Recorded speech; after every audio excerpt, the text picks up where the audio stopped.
then you're free. Then you're free to do whatever you want because you've got excellent health, and that is what I wish for you. I've written a book. Technically it's an ebook, but a book nonetheless. It's literally everything I've ever wanted to know, and if someone had told me all of that stuff a long time ago, I would have been much healthier, much faster. The book is called The 6 Health Commandments, and I'd like to go through the table of contents with you so that you have an overview of the book before you decide to purchase it. The book is written in sections. It's 53 pages, so each section is not super long, but it's very detailed nonetheless. Section 1 deals with the overall approach to health. You see, there are many people who go on a paleo diet and they still use shampoo, they still use hairspray, they still put their phones in their face for many hours every day. The problem with this is, this person clearly has no understanding of health. Why? Because if they eat the paleo diet, it should be because they're following certain principles that lead to health. And they're clearly not doing that because they can't see the overarching picture. They're eating the paleo diet because that's what their ancestors did. At least a part of the diet is what their ancestors ate. It's not the entire picture, of course. But then the principle would be to do what your ancestors did, and they did not have access or did not use a bunch of chemicals that are in the things that we use every day. So what I'm doing with this book and what I'm explaining in this first section is that you can't approach health through practices and remedies. You have to have an overarching understanding of everything you do so that you don't have to run after someone on the internet for answers for the rest of your life. You have to gain health independence, and to do that you need to understand things. The second section tells a story of a girl with IBS who went against the medical establishment, did her own thing, cured herself, and avoided a lot of suffering. Now, I've done this, many other people have done this, and we've avoided taking things that are very unnecessary that give some people a lot of money in their pockets. Section 2 gives you health independence. When you listen to Mary's conversation with her uncle, you start to understand how you must think to actually get rid of things that you can naturally get rid of if you do the right things. Some of you don't deal with anything. You don't have any diseases, you don't have any digestive problems. You're interested in health and you'd like to be healthier, because who doesn't want to be healthier? It's all relative. You see, if you do what Mary did, what I say in the book in section 2, then you're gonna start feeling better automatically if you're not already doing these things. So it's all relative.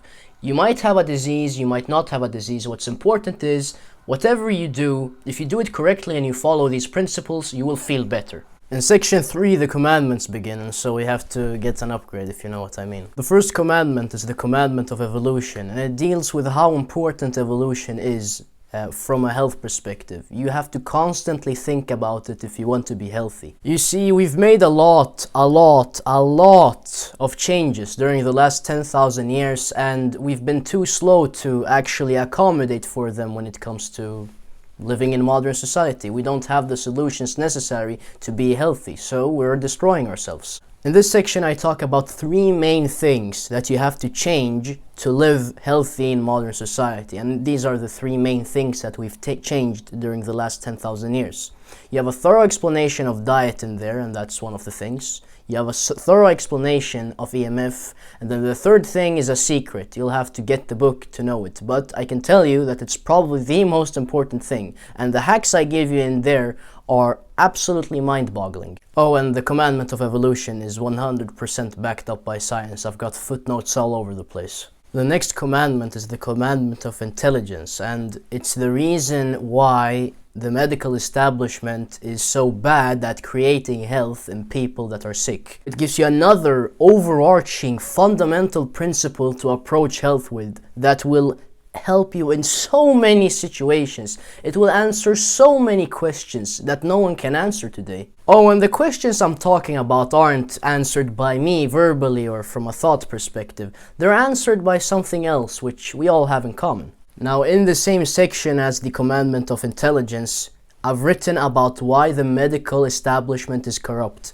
Yes, we all know it. We've all heard of Big Pharma, but no one has actually told us about how they actually operate. Now, this isn't some conspiracy theory bullshit. No.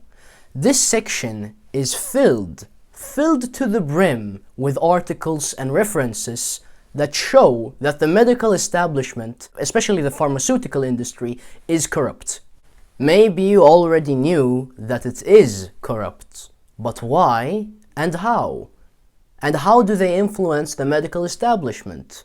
I think knowing these things makes health much easier to approach, because then you're gonna put all of your trust in these commandments, which are the basis for health. At section 5, we've got the commandment of processing. And when I say processing, I mean, the stuff that humans like to do. We take iron ore and we make it into iron. We take this and that and we make it into something else. We take petroleum and we make it into plastic. All of that is processing. But this chapter mainly deals with the things we consume. This chapter goes in depth on what processing does to food, what that does to you, and all the consequences there in between. It talks about what our ancestors ate. It gives you a lot of clues as to what diet you should eat. Most importantly, the commandment of processing goes in depth on cooking. Now, I'm not saying that cooking is a bad thing. All I'm saying is that you have to know what cooking does exactly to be able to use it as a tool in your arsenal. And if you read this chapter, you'll know what cooking does.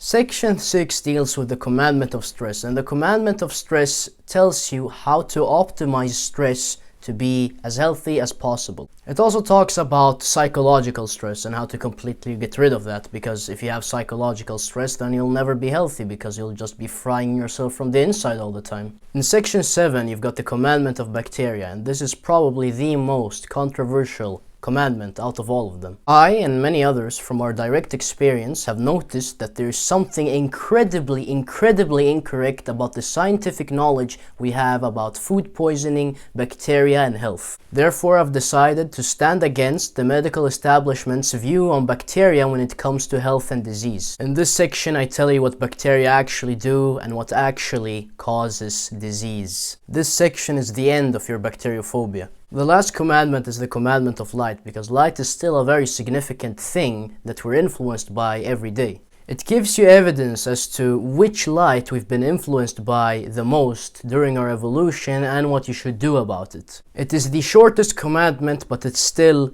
very important to follow. Lastly, I'm gonna leave you with a quote from the last section, which is called "Change to a Disease-Free Mindset." Because of our current collective state of health, you have been conditioned to believe that disease is a naturally occurring phenomenon.